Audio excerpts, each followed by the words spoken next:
ऐसी घटना पर आधारित है जो आज भी उत्तर प्रदेश के एक छोटे से गांव के लोगों के जहन में ताज़ा है। ये कहानी है साहस, अनहोनी और उस अंधेरे की जो सूरज ढलने के बाद जंगल की गहराइयों में दुबक जाता है। जंगल का वो रास्ता, एक खौफनाक अनुभव। शहर की चकाचौंध में रहने वाले आर्यन के लिए भूत प्रेत सिर्फ कहानियों का हिस्सा थे।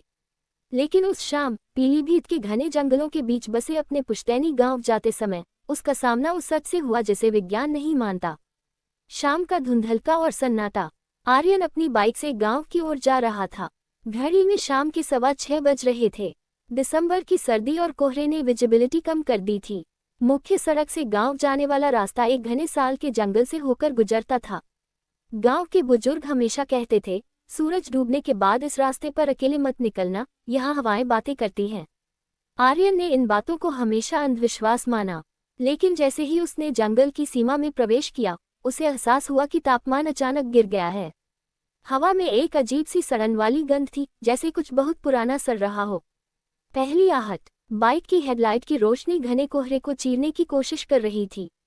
तभी अचानक आर्यन को लगा कि सड़क के किनारे कोई खड़ा है। उसने ब्रेक मारा। रोशनी में उसने देखा एक बूढ़ी औरत फटे पुराने सफेद कपड़ों में सिर झुकाए बैठी थी।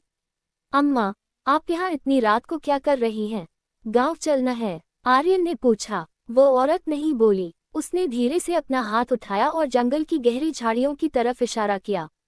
आर्यन को लगा शायद उसका कोई सामान गिर गया है, पर जैसे ही आर्यन ने अपनी हेडलाइट उस दिशा में घुमाई, उसके पैर तले जमीन खिसक गई। वहां कोई सामान नहीं था, बल्कि पत्तों के ढेर पर इंसानी हड्डियों का एक ढांचा पड़ा था। जब उसने वापस मुड़कर उस औरत को देखना चाहा, तो सड़क खाली थी। वह औरत गायब हो चुकी थी। रूह कंपा देने वाला पीछा। आर्यन का दिल जोर जोर से धड़कने लगा। उसने बाइक स्टॉप की और तेजी से भागने की कोशिश की, लेकिन अजीब बात थी, बाइक की रफ्तार 60 किलोमीटर घंटा थी, फिर भी उसे लग रहा था कि वह वहीं का वहीं खड़ा है। पेड़ जैसे पीछे जाने के बजाय उसके साथ चल रहे थे। तभी उसे अपने कान के पास एक ठंडी फुसफुसाहट सुनाई दी, इतनी जल्दी क्या है बेटा? अभी तो रात शुरू हुई है। उसने साइड मिरर में देखा। पीछे कोई नहीं था, लेकिन बाइक की पिछली सीट थोड़ी दबी हुई थी, जैसे कोई अदृश्य भार उस पर बैठा हो।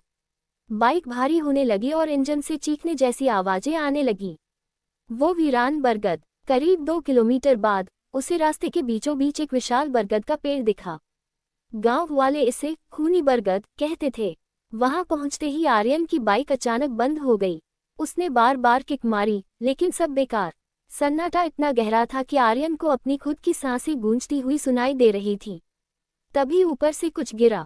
एक चिपचिपा लाल रंग का तरल पदार्थ उसकी टंकी पर गिरा। आर्यन ने ऊपर देखा, ऊपर कोई जानवर नहीं था। पेड़ की टहनियों के बीच से दर्जनों आंखें उसे घूर रही थीं। वो आंखें चमक रही थीं, बिल्कुल अंगारों की तरह। वह भागने लगा। वह अपनी बाइक वहीं छोड़ जंगल की पगडंडी पर दौड़ने लगा। उसे महसूस हो रहा था कि पीछे से कोई उसके पैरों को पकड़ने की कोशिश कर रहा है। बचाव और सच का सामना। दौड़ते दौड़ते वह एक पुरानी मजार के पास पहुंचा। वहां एक दिया जल रहा था। आर्यन वहीं गिर पड़ा और बेहोश हो गया।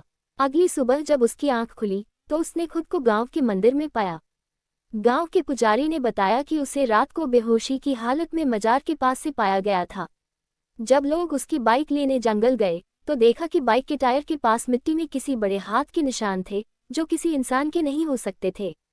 बुजुर्गों ने बताया कि सालों पहले उस रास्ते पर एक काफिला गायब हो गया था, और तब से वह जंगल उन अतृप्त आत्माओं का ठिकाना बन गया है। कहानी का सार। आर्यन आज भी उस शाम को याद कर कांप उठता है। उसने शहर वापस जाकर सबको बताया कि दुनिया में ऐसी बहुत सी चीजें हैं जो हमारी समझ से परे हैं। विज्ञान जहां खत्म होता है, वहां से अनजान शक्तियों का साम्राज्य शुरू होता है। सावधानी, अगर आप कभी किसी घने जंगल से गुजरे और कोई अनजानी गंध या आवाज आए, तो पीछे मुड़कर न देखें, बस चलते रहें। क्या आप इस कहानी के किसी खास हिस्से को और विस्तार देना चाहते हैं या किसी दूसरी डरावनी जगह के बारे में जानना चाहते हैं?